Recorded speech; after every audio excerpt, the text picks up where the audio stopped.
आप सभी लोग जानते हैं कि 30 अगस्त 2025 यानी शनिवार को पड़ रही है भाद्रपद महीने की सप्तमी तिथि। और दोस्तों, ये वो तिथि है जो भाद्रपद महीने में पड़ने वाली सबसे बड़ी तिथि है, क्योंकि यह शनिवार के दिन पड़ रही है और इसका बहुत ही बड़ा और विशेष महत्व होता है। पूज्य गुरु जी ने कहा है, अगर कभी भी मौका लग जाए और भाद्रपद महीने की सप्तमी तिथि शनिवार को पड़ जाए तो आप लोगों को 3 शमी पत्ते वाला उपाय तो अवश्य ही करना चाहिए। इन दोनों का संयोग बहुत ही कम आता है। और दोस्तों, पूज्य गुरु जी ने अपनी शिव महापुराण की कथा में बताया है, इस दिन आपको 3 शमी के पत्ते वाला उपाय तो अवश्य ही करना चाहिए, क्योंकि ऐसा दिन पूरे साल में सिर्फ एक ही बार आता है। और दोस्तों, आप सभी लोग जानते हो कि शनिवार का अगर सबसे बड़ा कोई उपाय है तो वो 3 शमी पत्ते वाला उपाय है। तो दोस्तों, इस शनिवार के दिन आप लोगों को इस 3 शमी पत्ते वाले उपाय को जरूर करना है। बहुत सारे लोग होंगे जिन लोगों ने इस उपाय को न किया हो, मतलब पूरा साल निकल गया और उन्होंने किसी भी दिन इस 3 शमी पत्ते वाले उपाय को न किया हो। पर दोस्तों, आपके पास एक आखिरी मौका बचा हुआ है, जो कि 30 अगस्त के दिन। तो इस दिन आप लोगों को इस वाले उपाय को जरूर कर लेना है। भले ही आपने पूरे साल भर इस उपाय को ना किया हो, पर अगर आपने इस भाद्रपद महीने के शनिवार के दिन अगर इस वाले उपाय को कर लिया तो आपको इस उपाय को करने का वो फल मिलेगा जिसकी आपने कभी कल्पना भी नहीं करी होगी। इसीलिए आप लोग इस वाले उपाय को एक बार जरूर कर लेना, ताकि आप लोगों के हाथ से यह मौका ना जा सके और आपको इस उपाय को करने का फल मिल सके। दोस्तों, यह उपाय पंडित जी ने अपनी अभी की ही शिव महापुराण की कथा में बताया है। जिस उपाय को आज हम आपको बहुत अच्छे से समझाने वाले हैं, इस वीडियो को देखने के बाद इस उपाय को समझने के लिए आपको कोई और वीडियो को देखने की जरूरत नहीं पड़ेगी। तो चलिए दोस्तों, उपाय को शुरू करते हैं। देखिए, यह इस भाद्रपद महीने के शनिवार के दिन यह इतना खास होता है, इतना महत्वपूर्ण होता है। देखा गया है कभी कभी बड़े बड़े पूजा पाठ अनुष्ठान से जो मनोकामना पूर्ण नहीं होते, वो इस भाद्रपद महीने के शनिवार के दिन एक छोटे से उपाय करने से ही आपकी मनोकामना पूर्ण हो जाती है।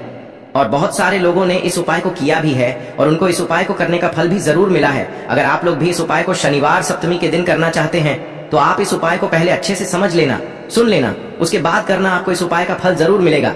और इस उपाय को कर लेने से आपके घर में चाहे किसी भी प्रकार की दुख और समस्या क्यों ना चल रही हो, आपको उसका कारण भी नहीं पता है कि भाई यह समस्या किस कारण से चल रही है। उसका कुछ भी कारण हो सकता है, जैसे पितृ दोष हो सकता है या किसी भी तरह का मंगल दोष भी हो सकता है। तो इस दिन आप लोगों को यह वाला उपाय कर लेना है। ये एक ऐसा उपाय है जिस उपाय को अगर किसी विशेष दिन पर किया जाए तो भाई उस विशेष दिन का जो है वह तो हमें मिलता ही मिलता है, पर हमने उस दिन पर इस उपाय को किया है तो हमें उससे भी बड़ा फल मिलता है और फल बहुत जल्दी मिलता है, क्योंकि आप इस उपाय को बहुत ही बड़े और विशेष दिन पर कर रहे हो।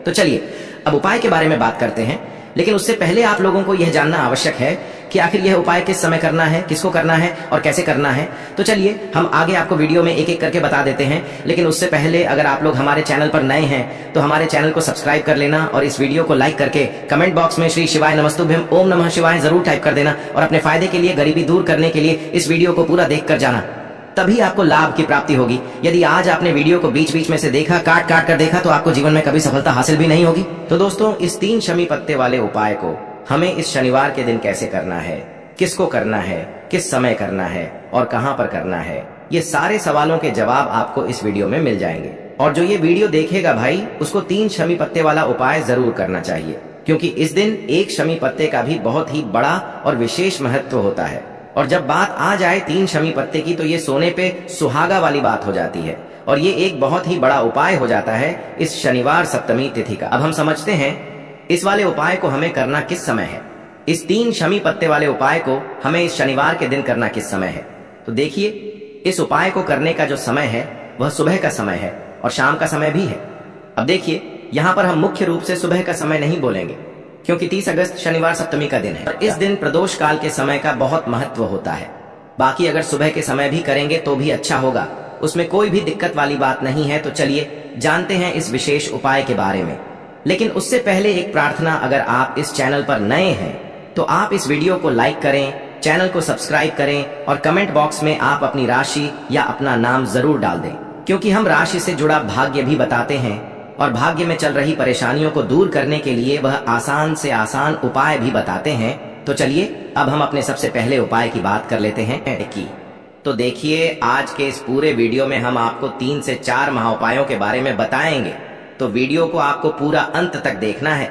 देखिए, पहला और दूसरा उपाय बहुत ही खास है और तीसरे उपाय को करने से जो आपका अटका हुआ पैसा है, आपका जो अटका हुआ धन है, जो आपको मिल नहीं रहा है, तो वो आपको प्राप्त होगा और आपकी सारी समस्या समाप्त हो जाएगी और आपकी सारी मनोकामनाएं परिपूर्ण होगी। तो चलिए सबसे पहले हम जान लेते हैं पूज्य गुरुजी द्वारा बताए गए पहले महा उपाय के बारे में। इस उपाय के लिए सबसे पहले तो आपको मात्र 3 शमी पत्र लेने होंगे। इसी के साथ में आपको मात्र थोड़ा सा शहद लेना है। शहद आप मात्र 1 चम्मच या फिर उससे भी कम लें, और इसी के साथ में आपको मात्र 1 तांबे के पात्र के अंदर अपने घर से शुद्ध जल लेना है। अब दोस्तों मात्र इन तीनों सामग्रियों को लेकर के सीधे आपको पहुंच जाना होगा भगवान शिव के मंदिर में। देखिए गुरुजी ने बताया है ये वाला उपाय आप सुबह भी कर सकते हैं और शाम के समय में भी कर सकते हैं। जब भी आपके पास समय हो तब आप इस उपाय को कर सकते हैं। देखिए सबसे पहले तो आप जो एक जल का पात्र लेकर के गए हैं उससे आपको धीरे धीरे शिवलिंग पर समर्पित कर देना है और लगातार आपको शिव महापुराण के मूल मंत्र श्री शिवाय नमस्तुभ्यम इस मंत्र का जाप करते रहना है। अब दोस्तों आपके पास जो शमी पत्र है, 3 शमी पत्र है, तीनों को आपको उस शहद के अंदर अच्छे से डुबो देना है। यानी कि तीनों शमी पत्र पर आप चारों तरफ अच्छे से शहद का लेपन कर देना है।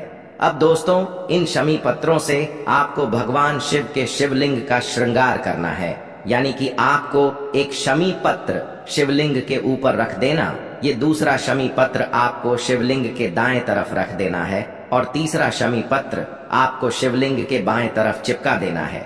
यह बात हमेशा ध्यान रखना कि डंडी का जो भाग होगा वो जलाधारी की तरफ रहेगा। इस प्रकार से आपको इन तीनों शमी पत्रों से भगवान के शिवलिंग का श्रृंगार करना है और लगातार आपको श्री शिवाय नमस्तुभ्यम या फिर ओम नमः शिवाय इस मंत्र का जाप करते रहना है।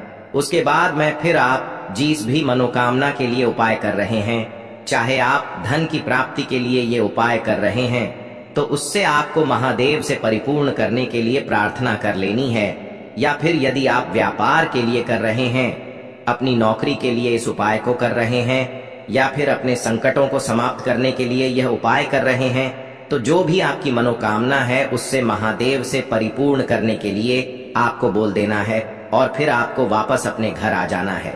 पूज्य गुरुजी कहते हैं कि यदि आप इन शमी पत्र से और वो भी शनिवार के दिन शिवलिंग का श्रृंगार करते हैं तो महादेव आपकी जो प्रार्थना है उसे बहुत ही शीघ्रता से स्वीकार करते हैं और आपकी सब मनोकामनाएं पूर्ण होने लगती हैं और महादेव आपकी जिंदगी को भी सिंगार देते हैं। चलो अब बात करते हैं हमारे दूसरे उपाय की तरफ। देखिए आगे बढ़ने से पहले वीडियो को एक लाइक जरूर करें। देखो इस उपाय को करने के लिए सबसे पहले तो आपको 2 मिट्टी के दीपक लेने होंगे। अगर आपके पास मिट्टी के दीपक नहीं है तो आप आटे के दीपक भी तैयार कर सकते हैं, परंतु कोशिश करना कि मिट्टी के दीपक आपको मिल जाए। ठीक है, देखिए अब मिट्टी के दीपक जब भी आप ले रहे हो तो आपको एक बात का विशेष रूप से ध्यान रखना है कि मिट्टी के जो दीपक है वो कहीं से भी टूटे हुए या फिर खंडित नहीं होने चाहिए। देखो आपको विशेष ध्यान रखना है कि आपको खंडित दीपक नहीं लेना है। इसी के साथ में आपको लेना होगा शुद्ध देसी गाय का घी। अब देखो गाय माता का यदि आपको घी प्राप्त हो जाता है तो वही आपको ले लेना है। अगर आपको गाय का घी नहीं मिलता है, कोई भी देसी घी आप इस्तेमाल कर सकते हो। देखिए अब आपको क्या करना है, आपको 2 चम्मच शुद्ध घी लेना है। क्योंकि आप 2 दीपक ले रहे हैं तो आपको 2 चम्मच शुद्ध घी लेना है। देखिए घी से दीपक प्रज्वलित करने से हमारे जीवन की जो संकट है, कष्ट है और बाधाएं हैं वह सभी दूर होती हैं और नकारात्मक ऊर्जा घर से बाहर जाती है। और घी से दीपक प्रज्वलित करने से बहुत अधिक लाभ होता है। और इसी के साथ में आपको लेनी होगी गोल बाती।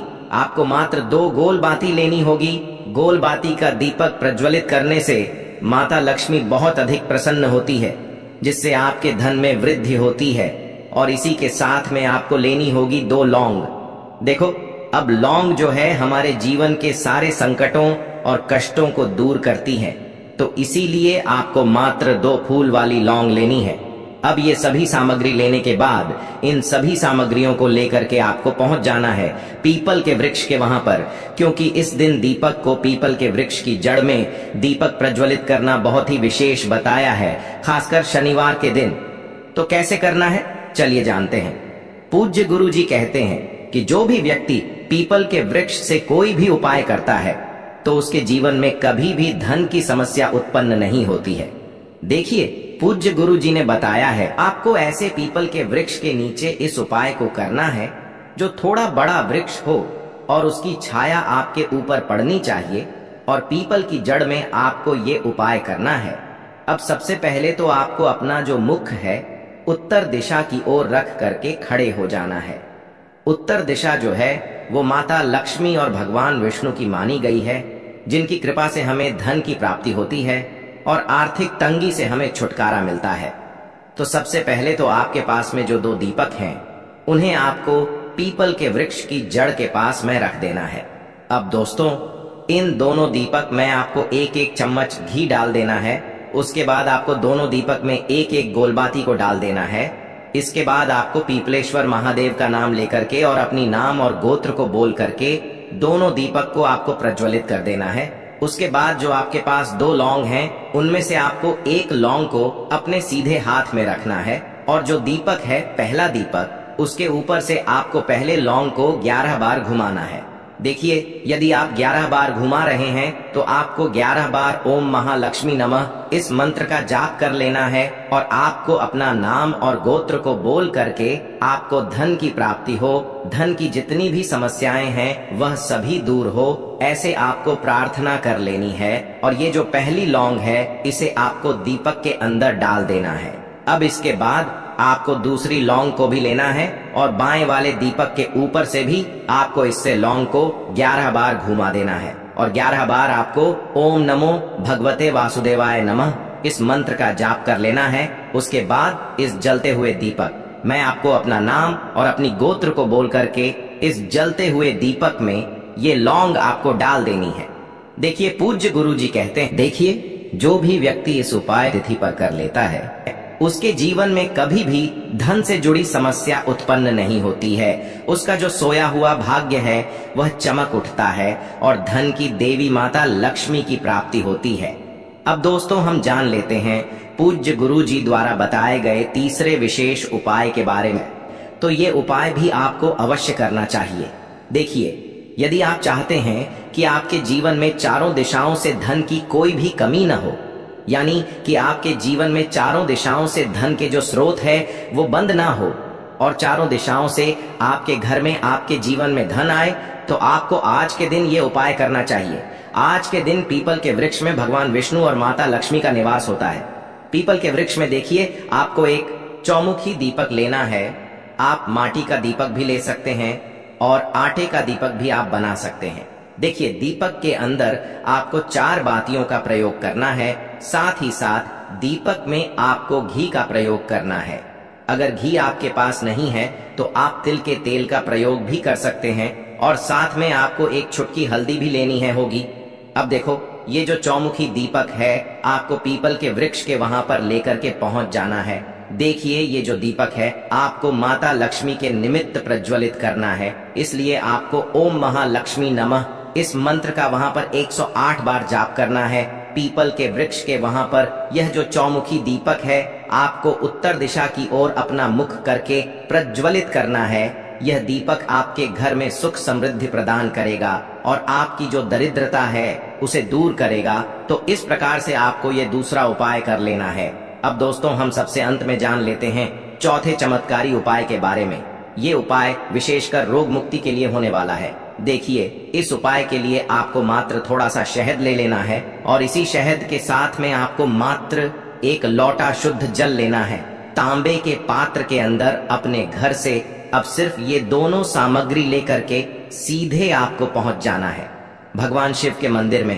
पूज्य गुरु जी ने बताया है कि शनिवार के दिन पर आप ये उपाय सुबह के समय भी कर सकते हैं और शाम के समय में भी कर सकते हैं।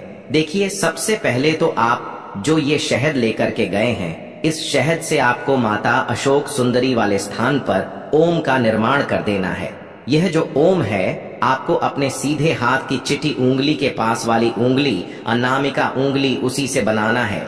और इसके बाद जो आपके पास एक लोटा शुद्ध जल है, इससे भी आपको धीरे धीरे भगवान शिव के शिवलिंग पर अर्पित करते जाना है। श्री शिवाय नमस्तुभ्यम इस मंत्र का जाप करते हुए पूज्य गुरु जी ने बताया कि जल आपको बिल्कुल धीरे धीरे समर्पित करना होगा और समर्पित करते हुए आपको कम से कम 11 बार या फिर 21 बार श्री शिवाय नमस्तुभ्यम इस मंत्र का जाप कर लेना है। लेकिन जैसे ही ये जल शिवलिंग से होकर के जलाधारी की ओर बह करके आएगा तो इस जल को आपको उसी पत्र में थोड़ा सा जल लेना है और यह जल आपको महादेव से औषधीय स्वरूप प्राप्त कर लेना है। आपको महादेव से प्रार्थना कर लेनी है कि है महादेव, मैं इस जल को औषधीय स्वरूप अपने घर लेकर के जा रहा हूँ। मेरे परिवार के सदस्यों के शरीर में बीमारी हो चुकी है, उस बीमारी को ठीक करने के लिए आप इस जल को औषधीय स्वरूप बना दीजिए। इस प्रकार से प्रार्थना करते हुए यह जल आपको अपने घर लेकर के आ जाना है। अब दोस्तों, इस जल का आपको उस व्यक्ति को आचमन करवाना है जो व्यक्ति बहुत अधिक बीमार है, यानी कि थोड़ा थोड़ा जल आपको उस व्यक्ति को आचमन करवा देना है। पूज्य गुरु जी ने बताया है कि जो भी व्यक्ति इस जल का आचमन कर लेता है उसका सभी रोग और बीमारी दूर हो जाती है। तो दोस्तों, इस वीडियो में हमने पूज्य गुरु जी द्वारा बताए गए 3 महा उपाय बताए हैं जो आपको अवश्य करने हैं। अगर आपको उपाय को लेकर कुछ भी पूछना है कमेंट बॉक्स में पूछ सकते हैं। उपाय को लेकर कोई भी गलती ना करे। हर हर महादेव, ओम नमः शिवाय। देखो, इस उपाय के लिए आपको लेना है एक गोल बाती का दीपक। आप चाहें तो मिट्टी का ले सकते हैं या फिर घर से शुद्ध आटा मढ़कर उसका दीपक आप तैयार कर सकते हैं। इसके बाद आपको लेना है शुद्ध गाय का घी। अगर वो नहीं है तो कोई भी देसी घी इस्तेमाल कर सकते हैं जिससे आपको दीपक प्रज्वलित करना है। देखो, अब ये सब सामग्री लेकर आपको जाना है प्रदोष काल में आपके घर पर तुलसी जी के घेरे के पास में। देखो, ये उपाय तो आपको अवश्य करना है। देखो, वहां पहुंचकर सबसे पहले वो दीपक आपको प्रज्वलित कर देना है और ओम नमो भगवते वासुदेवाय नमः का 11 बार जाप करना है। उसके बाद आपको अपने सीधे हाथ में थोड़ी हल्दी लेकर उस दीपक में अपना नाम और गोत्र बोलते हुए डाल देना है। उसके बाद माता लक्ष्मी से आपको प्रार्थना करना है कि हे महालक्ष्मी, हमारी सभी दुख तकलीफों को दूर करो। हे महादेव, हमारे सब दुख कष्टों को खत्म करो। इस भावना से आपको ये उपाय करना लेना है 11 चावल के दाने। गुरु जी ने कहा है चावल के दाने खंडित नहीं लेने हैं, बिल्कुल साबुत होने चाहिए। उसके साथ में आपको लेना है एक बेलपत्र। बेलपत्र का भी एक नियम है, अगर आपके पास बेलपत्र नहीं है तो आप शिवलिंग से उठाकर उसको पुनः शुद्ध जल से धोकर इस्तेमाल कर सकते हैं। इस प्रकार आपको बेलपत्र लेना है। इसके बाद आपको एक लोटा जल लेना है। अब ये सब सामग्री लेकर आपको जाना है महादेव के मंदिर में। देखो, अब आपको उत्तर साइड में खड़े हो जाना है और सबसे पहले आपको एक बेलपत्र अपने हाथ पर और 11 चावल दाने रखकर शिवलिंग के ऊपर अपना नाम और गोत्र बोलते हुए समर्पित कर देना है और ओम नमः शिवाय श्री शिवाय नमस्तुभ्यं का लगातार जाप करना है। अब आपको जो एक लोटा जल साथ में लेकर आए थे उसे धीरे धीरे बेलपत्र और चावल दाने के ठीक ऊपर आपको समर्पित करते जाना है और शिव पुराण के मूल मंत्र